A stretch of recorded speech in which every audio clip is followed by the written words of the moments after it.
Welcome to Recover Your Soul. I'm Rev Rachel, and I am just honored and privileged to have a repeat guest on. I have the amazing Christine Lang visiting me again. We had our first conversation. It's been almost exactly a year ago, which is really amazing.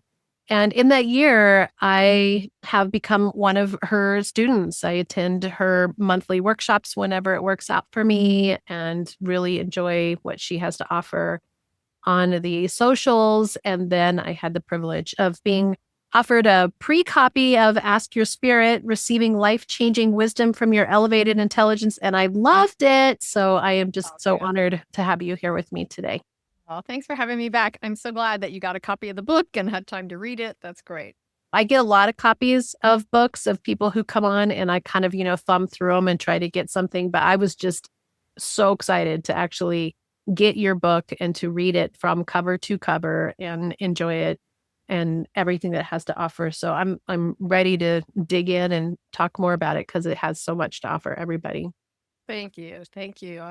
I'm I always say I wrote the book with the idea of putting myself out of business. Last year I opened up my calendar and in 2 days booked out for the whole year and went, oh dear, dear, dear, dear, dear, now what? And people were getting frustrated they couldn't get in. And I said, okay. My spirit said, it's time to write this book and stop fishing for people and teach people how to fish and then let them have the conversations with their spirit. And it takes a while to get to a certain skill level, but people are amazed that so how quickly within a couple days they're like, I got a message, I got an answer from my spirit. And that's just it's the miraculous, right? If you're not used to hearing from your spirit, it's just I think it's an honor, right? I think that's the gift that we're giving is that we don't see people as broken in the first place. We're really Right. recognizing their wholeness and want to give them whatever tools that they can access that we've accessed to show them how they too can access that inside themselves. Yeah. Yeah. And so many clients will come to me for a private session thinking that they're broken or that their spirit has the one answer to fix them.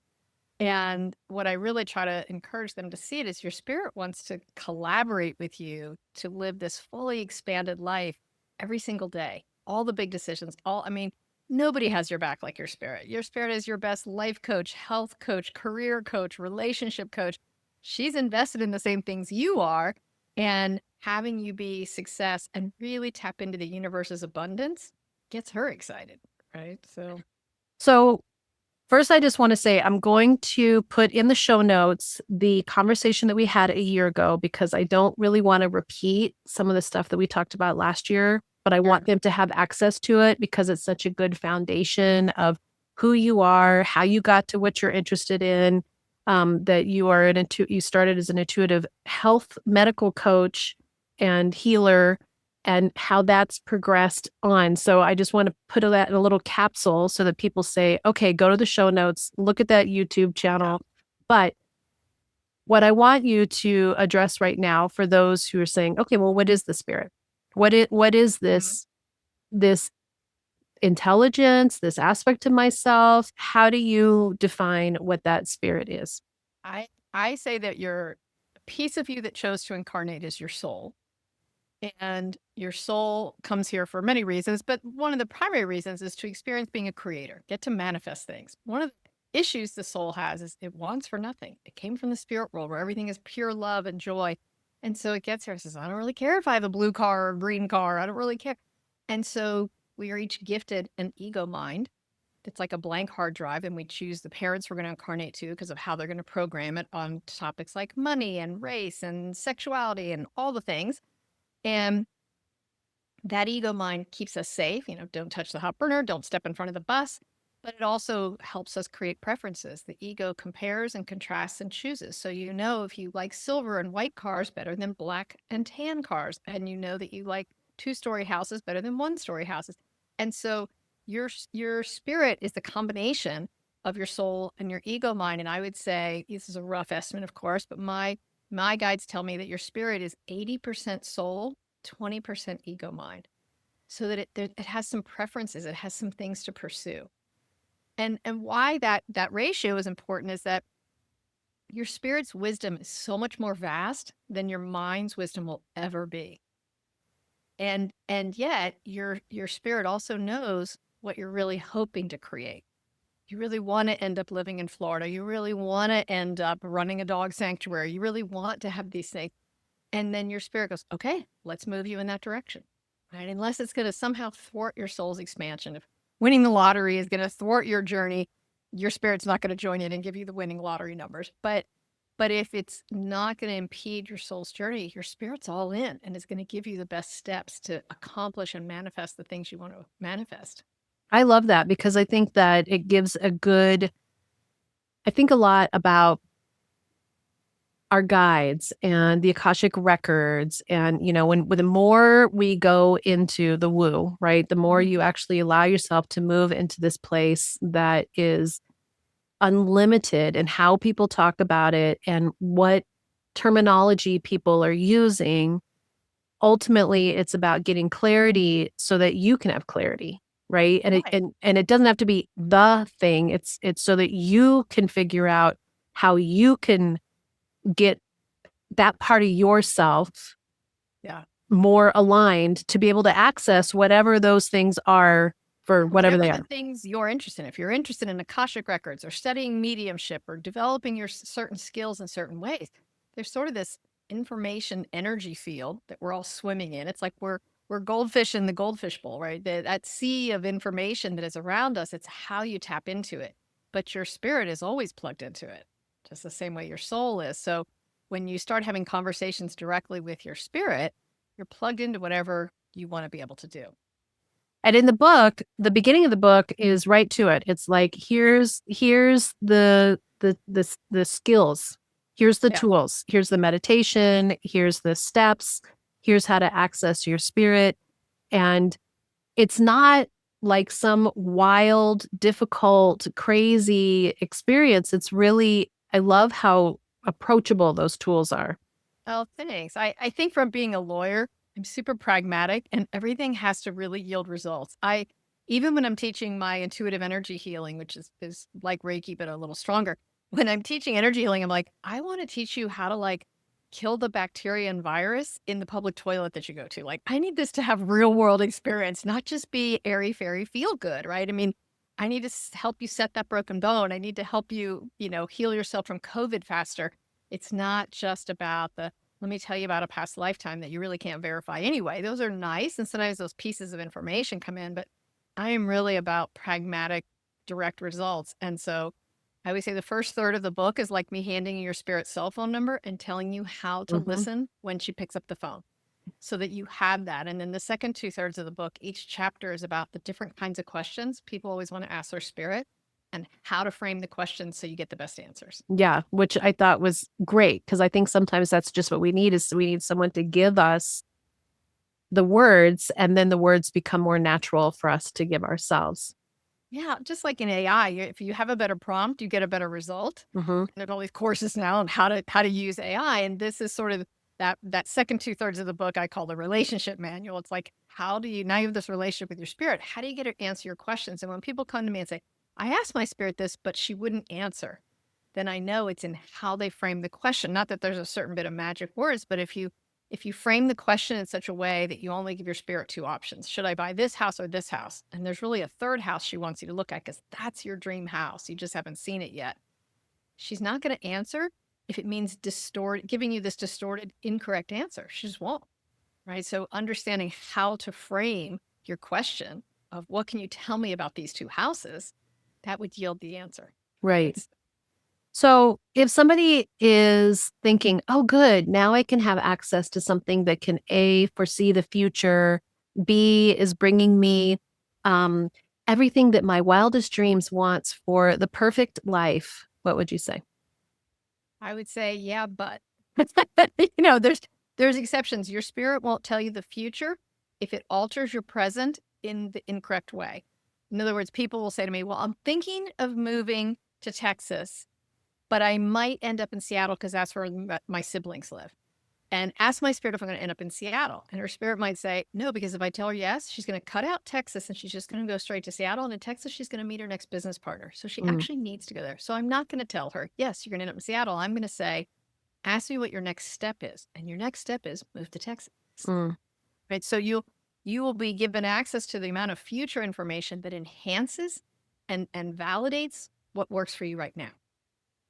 And But our so, curiosity just says, but I just want to know all the things, right. right? But it's like if I met you when you were 4 or 5 and you said, tell me what I'm going to get for Christmas every year, I wouldn't tell you, because even if I knew, because it would ruin it, right? There's no real benefit. It's just satisfying your momentary curiosity. And then when you're 8, you're like, oh yes, here I get a bike. Oh yes, here I get roller skates. Right? Really, I really would have ruined it just to satisfy that temporary curiosity of yours. But there's always changes and shifts that are happening anyway. So Exactly. it's not like Right. your spirit could even give you the gifts that you're going to get for every Christmas, because at every moment there's a shift in timelines. There's a shift in what we choose, where we're always in transformation. So I think one of the things I got from your book that I thought was really powerful was that awareness that this isn't like future telling. It's really Yeah. in this present moment right now. What is in your soul's greatest expansion? And sometimes that isn't to have everything go well. Right. Right. I mean, very rarely do we wake up and say, everything in my life feels great. I think I'll do something drastically different. No Mhm, way. We're going to do everything the same. Right. So, unfortunately, a lot of times when we need a big pivot, it comes through discomfort. mhm, Right. So yeah, your spirit isn't gonna tip you off to things that quote ruin your journey. Right. But in terms of future information or manifesting your wildest dreams, your spirit's all in for manifesting the universe's abundance as long as it doesn't pull you off track of something. So, for instance, when I first started hearing my spirit, I said, okay, tell me the winning lottery numbers. And she said, no. And I said, why? And she said, if you won the lottery tomorrow, would you keep seeing this many clients? I said, well, no, I'd cut back. She goes, exactly. mhm. Okay, okay. I started bargaining. Okay, I'll see as many clients. She's like, no, you won't. I believe in you, right?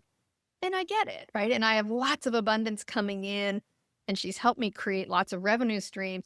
And that's actually more validating than if she just handed me the winning lottery number, right? Because now I'm Right. partnering with the universe every day.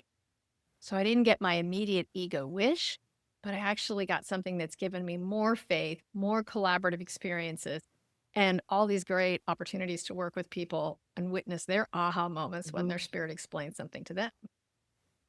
Tell me more about that journey of being able to hear and listen to that voice. And for somebody who might be new on the path, what that might look like, what that might feel like. Yeah, I mean, I my first career, I was a lawyer and I developed allergies in my second year of law school. So I was certainly not on a woo-woo path at all. And in searching for a cure for my allergies, started, studying yoga and Tai Chi and Buddhism, trying to just mitigate my stress. And started studying Reiki or energy healing and homeopathic remedies, all these things just to start treating myself and my symptoms. And I learned that if I offered a friend an energy treatment and I said, let me come home and take off my lawyer suit and sit and meditate to change channels in my brain, that I would just sort of know things that I had no way of knowing. And I didn't know how I knew them, but Mhm. it just sort of came into my body as a knowing. Like, I don't know why, I just know this thing. And I shared it with, whatever friend I was giving energy to. And they'd say, oh my God, that's true. Nobody knows that. How do you know that? I'm like, how do I know that? And I realized I was tapping into this universal field of information. And after it happened 2 or 3 times, my friend said, well, who are you talking to? Where are you getting this information? And when she left, I sat in my meditation chair and raised my energy up and said, who am I speaking with? And my spirit said, welcome home. And tears were streaming down my face. And she's like, this is who you came here to be. Get ready. And she started telling me, you're primarily clairaudient. So you're hearing. But a lot of people are going to be clairvoyant and they're going to get visuals, or clairsentient, and they're going to feel the information like you did the first couple times I did in my body. And in truth, what I've learned is your spirit's going to send you all three types of messages. Mhm. She's going to watch and see which one you pick up on the fastest and which one you take the most seriously. So we all tend to discount things. So I might be like, well, I thought I felt that in my body, but I think I was making that up. But when I see a visual, I really take it seriously. Or when I hear something, I take that more seriously. So your spirit just collaborates with you to say, okay, this seems to be the best avenue to bring you information.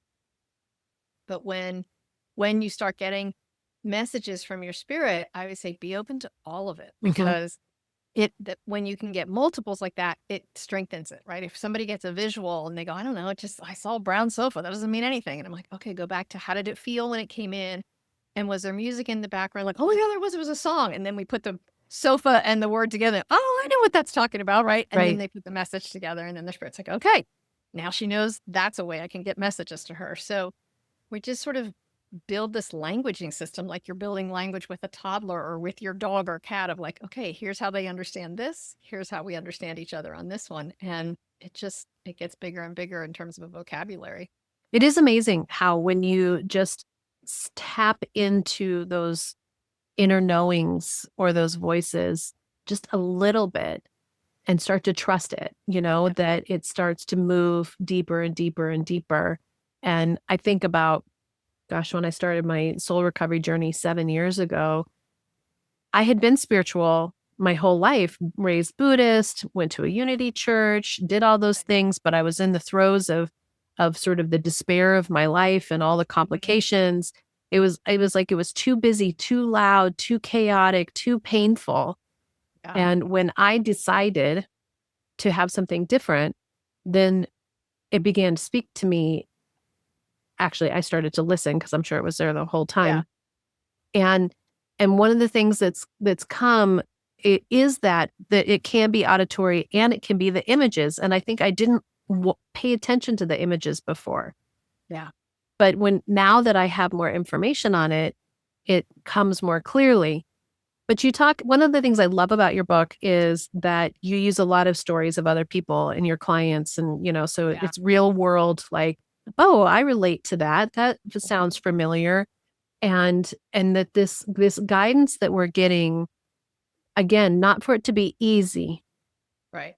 but for us to have our greatest soul's potential of learning and growth. Mhm. So I guess I want for the soul recovery community to really hear how they can use this to be their cell, on speed dial Yeah. to manage, because most of the people that come to this community are in the middle of some pretty hard stuff. Yeah. And so how this can be a resource to them to be able to get through that. One of my favorite questions that people in your community can ask their spirit are things like, what untruth am I still telling about myself? Mm, Or how have I healed and I haven't given myself credit for it? Or what's a shift in me that I'm not noticing? Those sorts of, it's small steps every day that we lose track of, just like when we're a kid and we don't think we're growing. And then our, relatives sees and go, oh my God, you're like a foot taller. And you're like, no, I'm the same. Right. mhm, And so we tend to not see that in a day by day basis. But your spirit can be really good at helping you. Like sometimes my spirit will say, remember last year when you were so worried this wouldn't happen? And now look where you are now. And I'm like, oh, wow. I forgot I even had that concern. I mhm. forgot I even had that insecurity because it's been so long. And I try to be very present moment. And that's good. But the bad part of it is I do lose track of progress. And then I don't give myself credit for it. Mhm. Just always, well, I got to do this still. And I still have to do this and this and this. And I'm always eyes ahead. And I think our spirits are really good at saying, you still let that comment your dad made when you were 9, you're still letting it guide you right here. Wow, I really am, right? So to have your spirit be that sort of a life coach for you and a spiritual coach for you, I just think it doesn't get any better than that in terms of really deep soul stirring help and assistance and guidance. And that's I ask those questions at least once a month of my spirit. And it continues to deepen and give you more information? Yeah, the last 3 years of just writing this book and taking all this on and, really doubling my business and kind of expanding it out in terms of programs I offer and things. I, I kind of keep laughing, going, if I'd have known it was going to be this much work, I never would have said yes when my spirit suggested it. She chuckles and goes, that's why you didn't know, right? I made sure of that because I knew you could do it and you didn't think you could. And she was right. Right. And there were just several things of writing the book and then getting it purchased by a big publisher and all the different things, all the hoops you jump through, like I'm a circus poodle, right? Doing all these things. And and now I look back and go, oh, I have the confidence that if I choose to do that again, I know I can. Mhm, Right. And that's invaluable. And if she had just told me, oh, by the way, it's gonna be really hard, but you can do it, I would have been like, yeah, I think I'm good where I am. mhm. And so to have your spirit reflect back to you the level and depth of your growth and understanding of yourself and where areas that you've healed in is huge. And there's a lot of them I don't really track or I don't notice until she explores with me. Here's how your insecurity used to hold you back in these kind of dynamics. Or, here's where you weren't really confronting somebody on your team because of this reaction. And that reminded you of your mom's reaction as a kid or something. And I'd be like, oh, wow, you're right. And then she'll coach me through a way to do it. And so then those areas of growth we get to experience so in the raw, right? And really feel blessed by, talk therapy is great, but having your spirit be able to pinpoint specific moments that are a hinge for you, right? That limit you in some way and help you step past them and heal it. There's a chapter in the book about labels we were given as kids that probably were innocently done, right? Oh, you're the funny one in the family, or you're the troubled one, or you're the overly sensitive one, and how we may think we've outgrown them, but we're still trying to prove them right or prove them wrong Mm-hmm. subconsciously. And once you start seeing that, you can't not see it. And you're like, oh, I'm not doing that anymore. So things like that, I just think your spirit's guidance is so powerful. You know what I love about that is the soul recovery process, which is to begin to look at those things. And as Mhm. you're talking, I'm thinking about how over the years, I've used writing as my way to process out. And I often tell the story about how, like, my old journals are just filled with me complaining, but now my journals are filled with guidance and wisdom and awareness. And that's Mhm. my spirit. Yeah. That's me conversing with my spirit. And those moments of contemplation and attention to myself have brought such profound healing.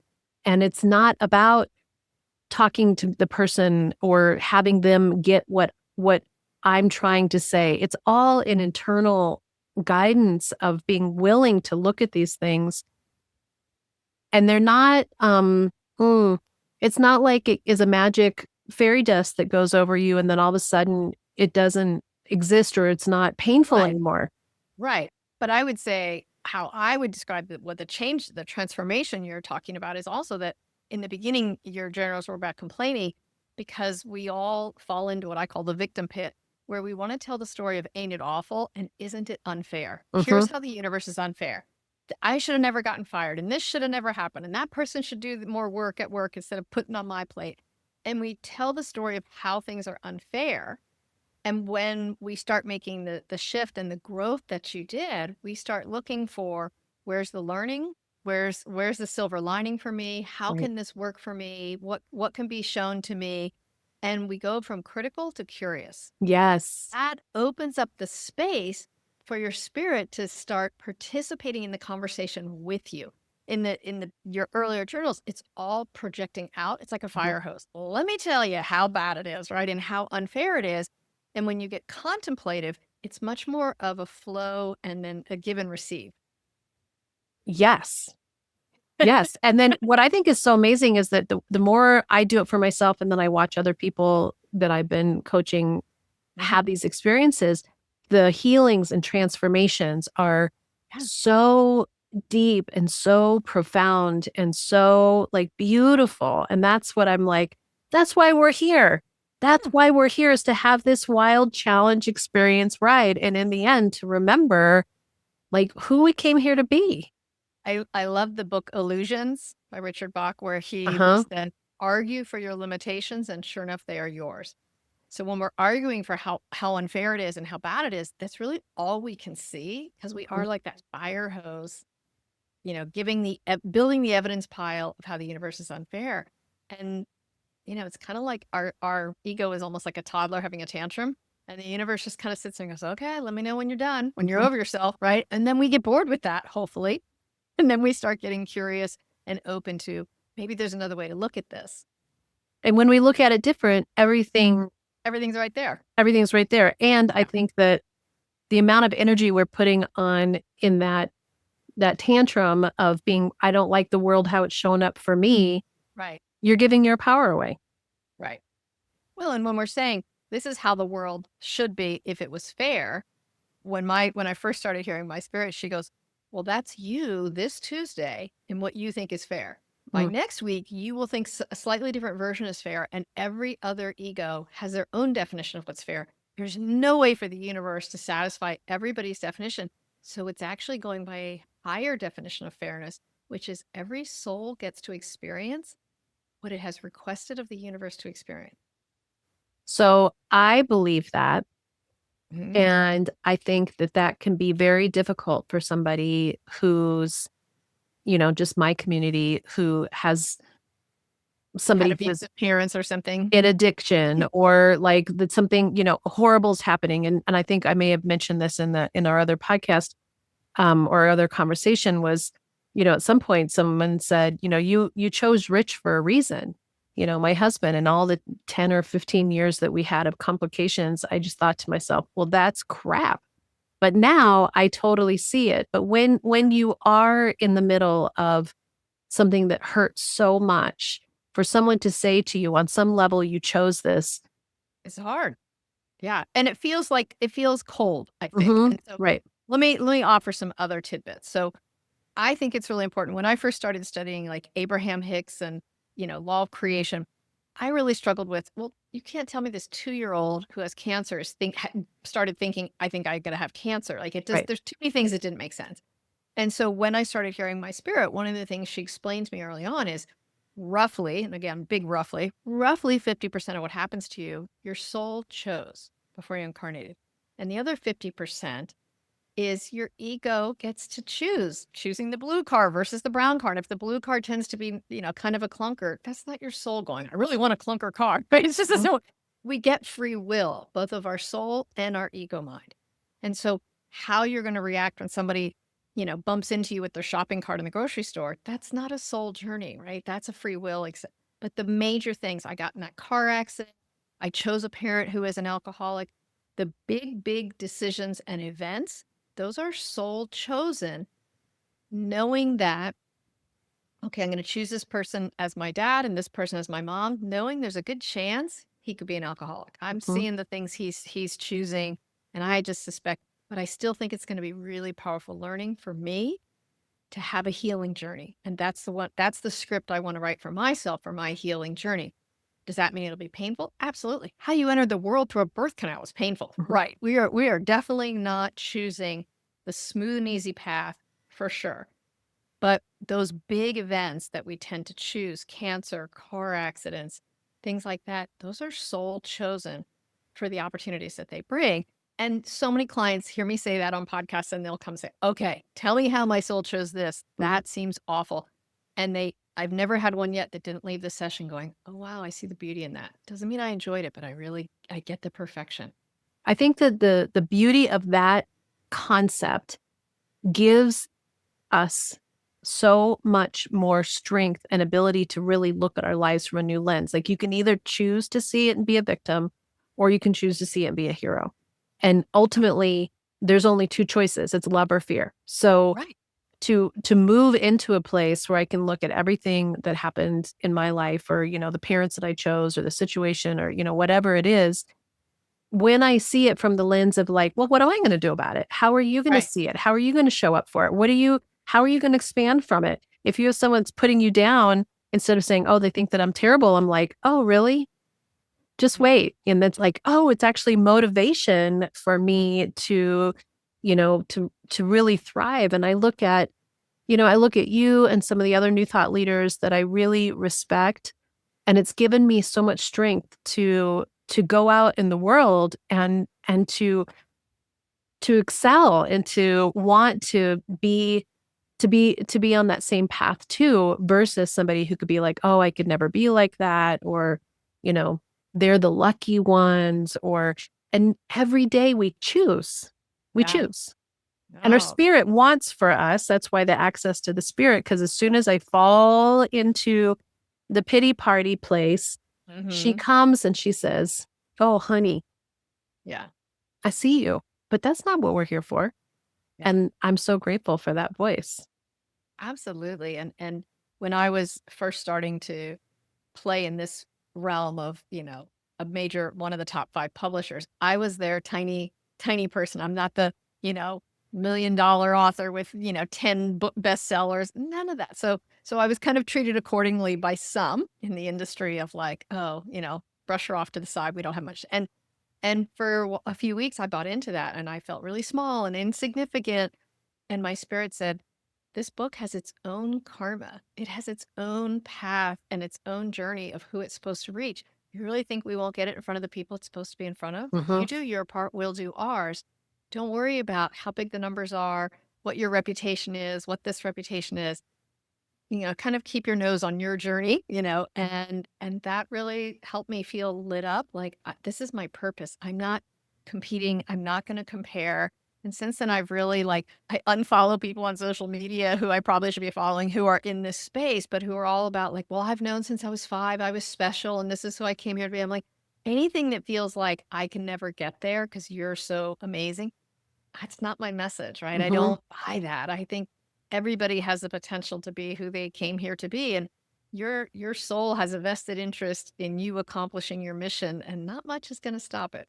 Right. So that's that's what I want people to anchor into is, what's going to lead me to purpose and fulfillment because it's part of my soul's journey. And that's what's going to light you up inside. And I have the exact same mission for the people that I am so honored to be in their lives. And it's reminded me every day that I have to live it and feel it too, Right. So it's this circle of gratitude on all levels to access for ourselves first and foremost, this healing and awareness, and then the gift of giving it. So I love that. I think the first time we ever met, you said, I'm trying to, work myself out of a job, which I don't think you'll entirely work yourself up out of ever, but it to be able to freely provide people with very clear directions as to how they can access this part to themselves because everyone has it. This Yes. isn't only the special people who can see Yeah. auras, Who've been seeing since they were 5 or right. yeah, it's not that. If you're here and you're breathing, you have a soul, which means you have a spirit, and your spirit is dying to talk to you. Hmm. That's fabulous. Well, that's a great little place to close up. So we are airing this prior to the launch. The book is available on pre-order. You want to talk a little bit about how to access it and Yeah, also how to reach you? so the book comes out June 10th, but we're publishing this episode early because there are pre-order giveaways, Ooh, and Rev Rach wants you to have those giveaways. So we're gonna have them. You can order it on my website or Amazon or Books a Million or Barnes and Noble, wherever you like to order a book. Then just grab your receipt number, go back to my website and put it in the little slot. And if you order 1 book or 2 books or 3 books, you have different gifts, and it'll email it straight to you. So fabulous. get the book, but get it now so you can get a little bonus gift as well. And I'm thrilled that people have been saying, "Oh my God, I love this gift so much. I should wait for the book." So there's different exercises you can do, guided meditations, classes that I've taught, different giveaways. And my website is christinelang.org, O-R-G. And you can go there and there's all kinds of free stuff as well. When you join the email list, there's a free guided meditation where you can figure out a message that a chronic symptom is giving you in your body. There's free guided meditations on the website. There's all kinds of stuff. I'm currently booked out, but I have cancellations a couple times a month, and I put them on social media. So follow me on Instagram or Facebook, and we put those up. I think one went up today, actually, where somebody canceled. So that's the best way to jump in with me. We open up the private sessions once a quarter, but you can also follow me on social media. And are you going to continue doing your monthly workshop? I'm rolling out actually in the next week or two several different monthly workshops, and then I'll do those monthly classes. Your Energy Matters. I'll probably do once a quarter. Mm-hmm. And now I have something that's called the Healers Roundtable, which is anybody who's doing energy healing work and wants to meet. I just want a safe space for people to share. Well, I wonder if I made this up. I put energy in my elbow and it feels better, but did I make it up? Or how Mm-hmm. come this got better, but that didn't? So I've got that going. And then after the book comes out, which is called Ask Your Spirit, we're going to have an Ask Your Spirit mastermind group where people can ask those same kind of questions about why did my spirit not answer this question? I Mm-hmm. want to be able to give people that follow up tutorials and answer in live calls. So that'll be another monthly thing. So I'm rolling out new things and trying to see what feels like it helps people the most. So That's fabulous. And being somebody who's in this space, we have to have work-life balance. And so it's this it's this dance of how can I help the most people and also make sure that you have plenty of time for you and your sweetie who have been seeing on social media. So that's fabulous. well, I want people to read the book and get motivated to start asking questions, but then I don't want them to feel like they're on Right. their own. So that's my goal, is to help you feel, whether you're doing energy healing work, whether you're asking your spirit questions about your career and your kids, or your aging parents, whatever it is, that I can help you with phraseology so you get the best answers. Mhm, And even doing group meditations, people get more answers then because I'm holding mhm, the energy up for them. mhm, So all those sort of things, this next year is going to be sort of evolving what things help everybody the most. And that's, for me, spiritual humility. It's not me going, I know what everybody needs. They need this. It's like, let's put these things out and see if you guys like them. And if you request something else, we'll evolve it, right? I've been evolving this practice for the last couple of years to really help people as much as I can in like I said, the time that I have mhm. each day. That's So beautiful. Well, I'm honored again to have you here with me and to be part of your circle. And I thank you for thank you so everything much. that you've given me in learning and growing and expanding and also validating a voice that was within me that's been growing and helping me believe that it's real. So Well, I thank you for that. you're so dead center in the middle of your path. It's kind of unmistakable. It's easy to validate that for you. And I look at you and you're like glowing with this path Mhm. right in front of you, and you're dead center in it. You're an easy one to validate. Thank you, Christine. I appreciate that. You're welcome. Well, I'm excited to see where this leads and how it's going to help the world. So I just appreciate your time again. Thank you so much. I love our conversations. Me too. Until next time, namaste. Namaste.